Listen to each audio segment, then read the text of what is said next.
Untuk soalan nombor 1, dia dah bagi IP address iaitu 192.168.12.8 dan dia punya subnet mask 255.255.255.192. Kedua-dua IP address dengan kita punya subnet mask ni kita kena change to binary. Dan untuk tajuk ni dia pakai get logi n. So bila kita dah tukar kepada binary, dan kita akan darab antara IP address dan subnet mask. Bila dah dapat jawapan dalam bentuk binary, kita tukar kepada base 10. Boleh tukar base ni dalam kalkulator, tak kisah yang 570 yang kali kelabu tu ataupun yang silver tu. Jadi bila kita dah tukar dia punya daripada binary ke base 10 iaitu 192.168.12.0. Dekat situ kita faham apabila dekat belakang ni kita tak dapat sama dengan apa yang dia nak. Dekat sini dia bagi, dia tanya soalan, adakah 192.168.12.0 ni adakah sama destination dengan 192.168.12.65? Jawapannya tidak, sebab the two IP address are in different subnet, kerana di hujung ini tidak sama.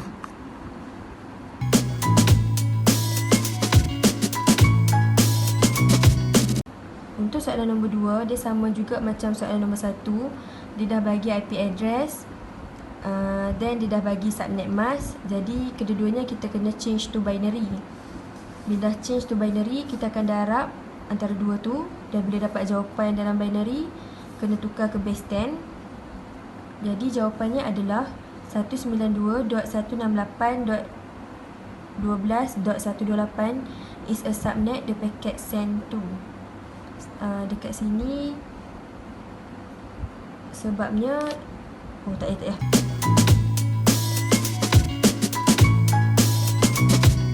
Okay, soalan nombor 3 pun sama macam nombor 2, di mana dia dah bagi subnet mask dekat kita, iaitu 255.255.255.0, dan IP address kita yang pertama adalah 10.20.35.12. Kedua-dua ni kita akan tukar kepada binary dan darab seperti biasa. Dan daripada jawapan binary yang kita dapat, kita kena tukar to base 10. Maafkan saya. Jadi menjawab soalan di mana paket ni akan dihantar kepada IP address 10.20.35.0. Begitu juga untuk soalan B dan soalan C pun jalan dia sama macam yang atas ni, cuma dekat sini saya ringkaskan lagi kita punya jalan kerja. Maksudnya kita dah tak payah nak tukar ke binary satu-satu, kita just congak. Yang kita tahu 255 dia dah penuh, jadi akan ada satu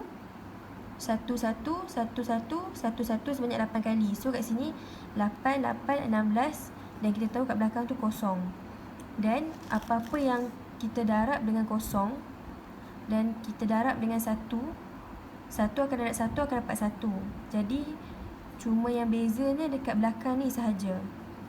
Macam ini, walaupun saya dah tukar yang depan ni, yang jawapan depan tetap sama, dia akan dapat 10, 20, 35 sama.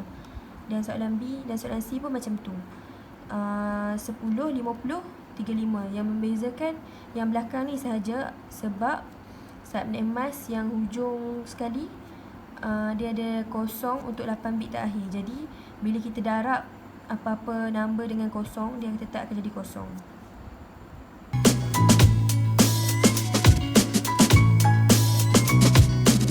Okey, soalan nombor 4, dia berbeza sedikit dengan soalan yang kita jawab sebelum ni. Sebab dia ada mention dekat sini, kita kena highlight the number of subnet created is 4. Jadi dekat sini bila dia dah bagi tahu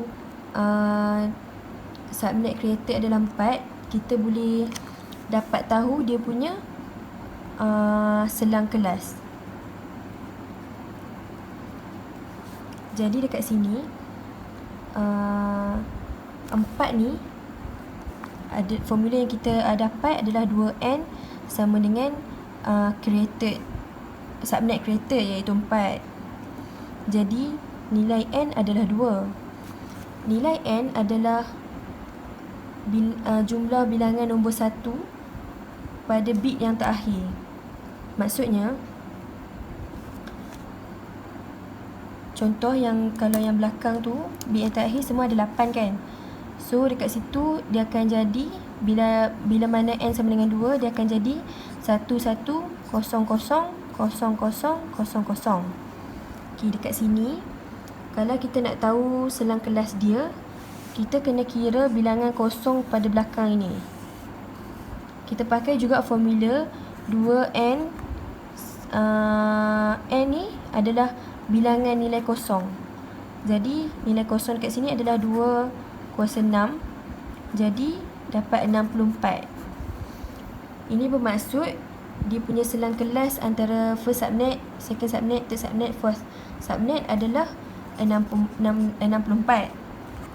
Jadi pada first subnet kita tahu kita akan start dengan 193 iaitu IP address yang dia bagi dekat kita 193.10.10.0. Untuk first subnet yang pertama dia sehingga 63 sahaja sebab kita tahu selang kelas kita adalah 64. Jadi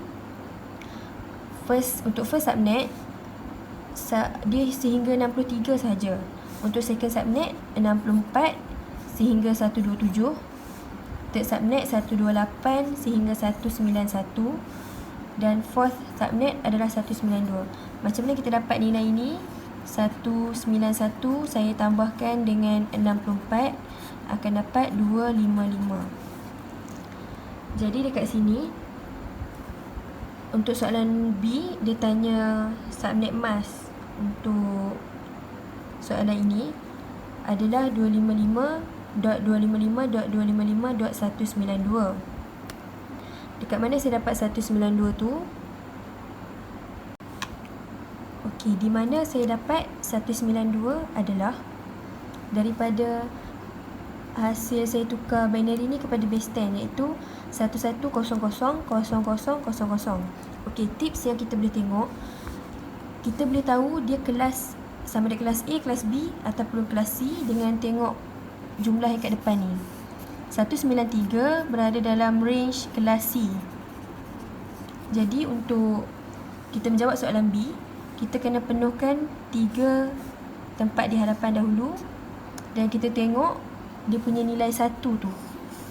Nilai n kita ada berapa? 2. Jadi kita dapat untuk bit 8 bit yang terakhir tu adalah 11000000. Jadi saya tukar kepada base 10 akan dapat 192. Untuk soalan C, host per subnet kita pakai formula 2n 2 to the power of n minus 2. 2n tadi kita dapat 64. 64 minus 2 kita akan dapat 62.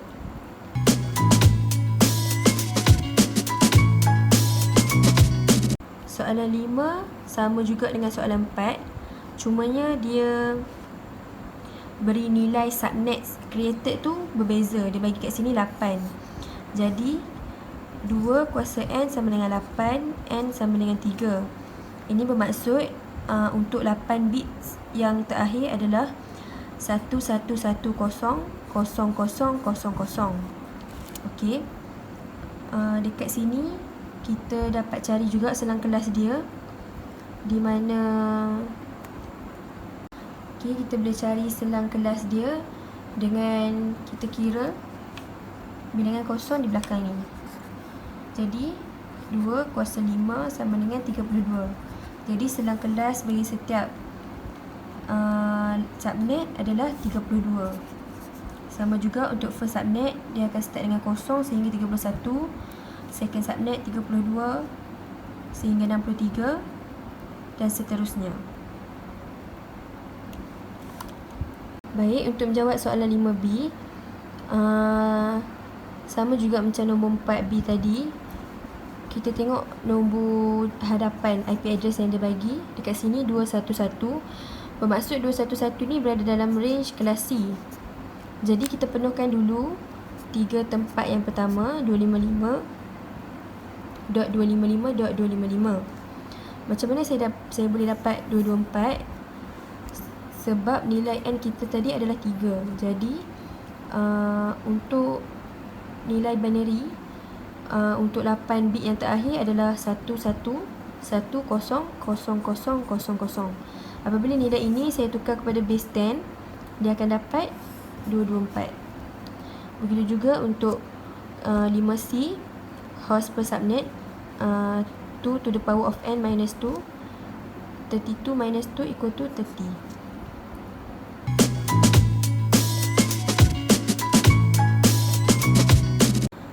Untuk soalan nombor 6 pula, dekat sini dia dah bagi dekat kita mask bits. Mask bits bermaksud pada 8 bit yang terakhir ada dua nilai untuk ada dua nombor 1. Maksudnya 192 kalau kita tukar kepada binary dia akan jadi 11000000. Jadi benda ini memudahkan kita untuk cari subnets dan host per subnets. Untuk kita cari subnets, kita tahu formula dia adalah 2n akan dapat subnets. Jadi n dekat sini adalah 2, di mana ada 2 nombor 1. So dia akan jadi 2 kuasa 2 sama dengan 4. Kat sini kita dapat 4. Jadi yang host per subnet ni adalah kita kira bilangan, kita pakai juga formula 2 kuasa n tolak 2, di mana nilai kosong dia 1, 2, 3, 4, 5, 6. Jadi n dekat sini kita ganti dengan 6. 2 kuasa 6 sama dengan 64. 64 tolak 2 sama dengan 62. Untuk mask bit 3, 4, 5, 6 pun sama.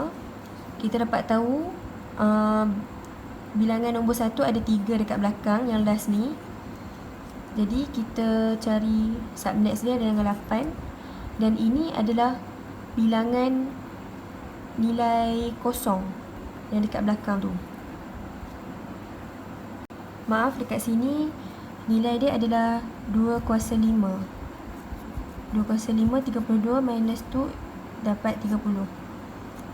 Dekat sini kita dapat tahu nilai bilangan nombor 1 dia adalah 4. Jadi 2 kuasa 4 sama dengan 16. Yang ni pun 2 kuasa 4 tapi minus 2 dapat 14. Yang ini pun sama, 1, 2, 3, 4, 5 sebab mask bit dia 5. 2 kuasa 5, 32. Jadi 2 kuasa 5 tolak 2 jadi 30.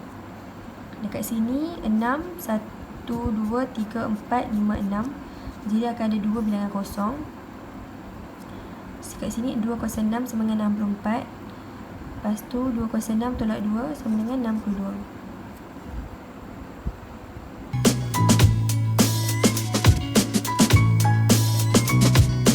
Untuk soalan nombor 7, saya pilih setiap satu contoh bagi setiap kelas, iaitu A, B, C.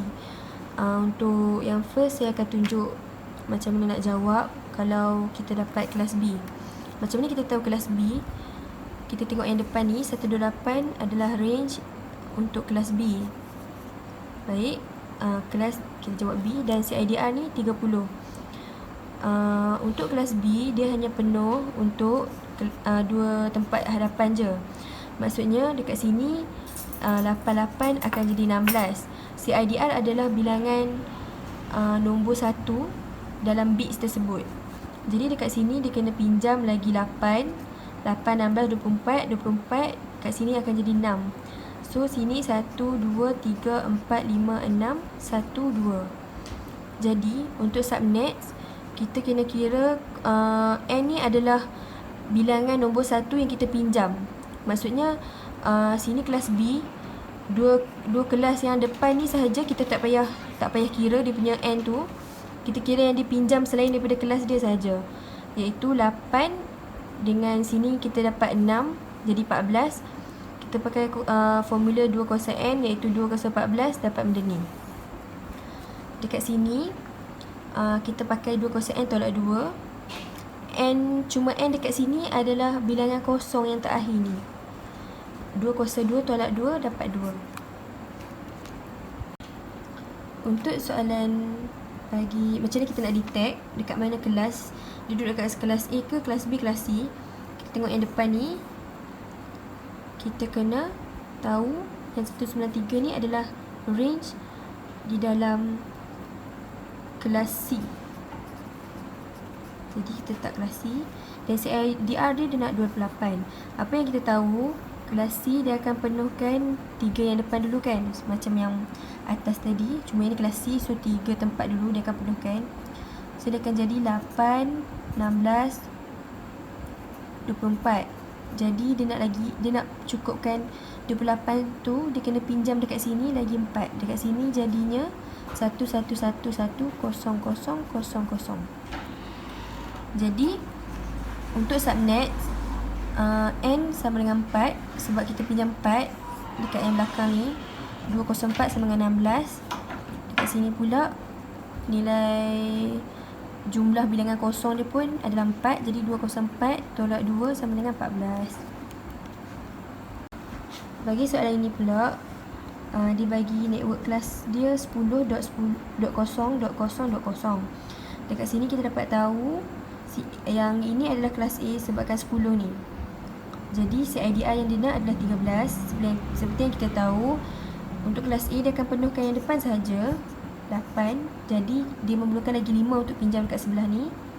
Jadi dekat sini akan jadi 1, 1, 1, 1, 1, 0, 0, 0. Jadinya dekat sini nilai subnet dekat sini adalah N sama dengan 5, 2 kuasa 5 sama dengan 32. Cuma pada host per subnet, kita akan kira nilai kosong bermula daripada tempat yang dipinjam sampai ke belakang. Jadi dekat sini untuk 2 ni dah ada 16 kosong. 16 bilangan kosong dah campur 3, jadi 19. 2 kuasa 19 minus 2 sama dengan 524, 286.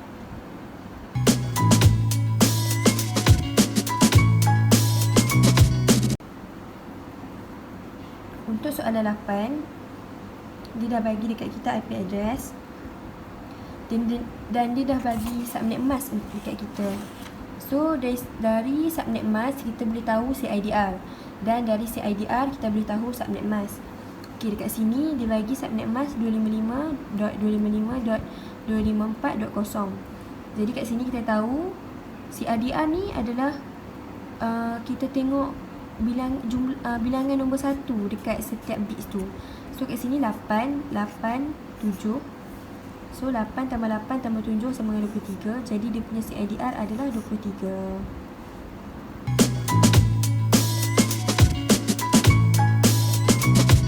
Soalan nombor 9, macam saya cakap tadi, soalan nombor 8, CIDR kita boleh, bila kita ada CIDR kita boleh cari subnet mask juga. Dekat sini dia bagi dekat kita CIDR adalah 22. Jadi kita tukar kepada subnet mask, iaitu 255.255.252.0. IP address yang dia bagi untuk yang first kali adalah 192.168.68.0. Kita tukar kepada binary untuk kedua-dua ni. Jadi kita akan dapat macam biasa proses darab, dan kita akan dapat jawapan dalam bentuk binary, dan perlu tukar kepada base 10. Apa yang kita dapat 192.168.68.0. Jadi saya test pula dekat IP address yang kedua, iaitu 192.168.69.0. Tukar kepada binary dan darab kepada subnet yang dah tukar kepada binary seperti yang anda tengok ni. Dia dapat jawapan sama dengan yang atas. Jadi bila kita tengok untuk keempat-empat IP address tu, bila kita darab dengan CIDR, jadi untuk keempat-empat IP address kita kira, kita akan dapat benda yang sama, iaitu ini. Ini bermaksud tiada masalah di dalam CIDR block.